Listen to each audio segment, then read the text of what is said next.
Let's bring in Congressman Kinzinger as well. So, Congressman Kinzinger, you've been outspoken about the president's conduct. You've said that the 25th Amendment should be invoked. You've encouraged the vice president to lead that effort. Will you vote for an impeachment resolution?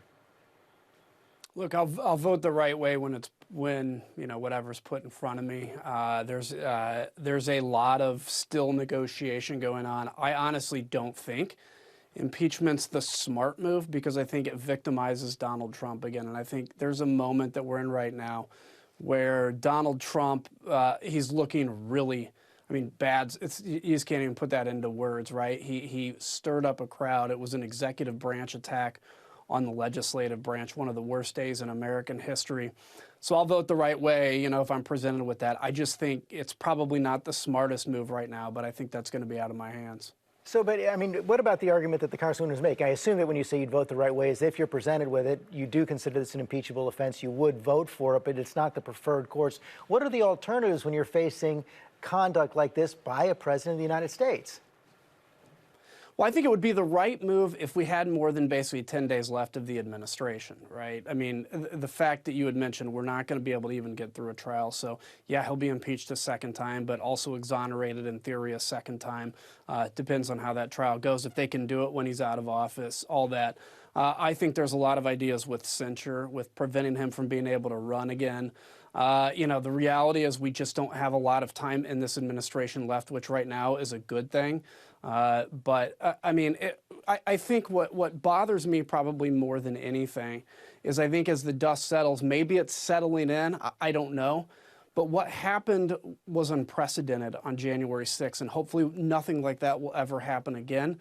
But I think we were very close, as Ms. Ocasio-Cortez said just now. I think we were very close to actually having members of Congress killed.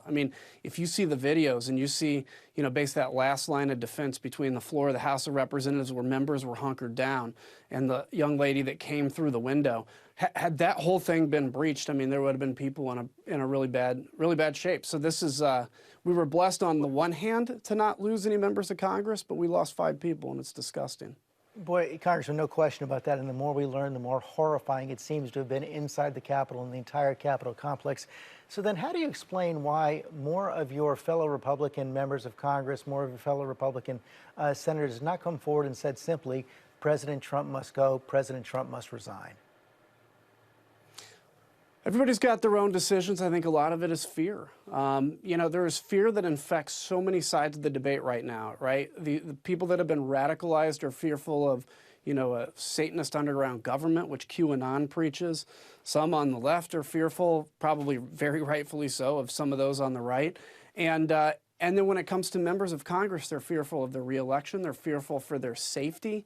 The number of death threats that have been thrown out against people like me and, frankly, every member of Congress. Look at Vice President Pence, one of the most faithful guys to Donald Trump, is now public enemy #1 in Trump world. And so I think that's what it comes down to. But if you're going to be fearful, just my humble opinion, if you're going to be fearful in this job, it may not be the right job for you at this moment in time. Is the best alternative right now for the president to simply go, to resign before his term finishes? I think the best thing for the country to heal would be for him to resign.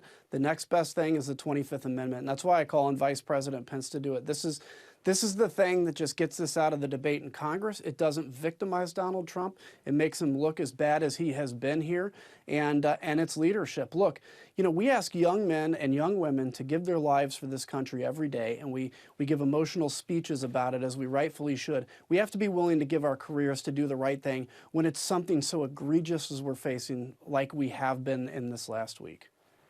Congressman, thanks for your time this morning. Hi, everyone. George Stephanopoulos here. Thanks for checking out the ABC News YouTube channel. If you'd like to get more videos, show highlights, and watch live event coverage, click on the right over here to subscribe to our channel. And don't forget to download the ABC News app for breaking news alerts. Thanks for watching.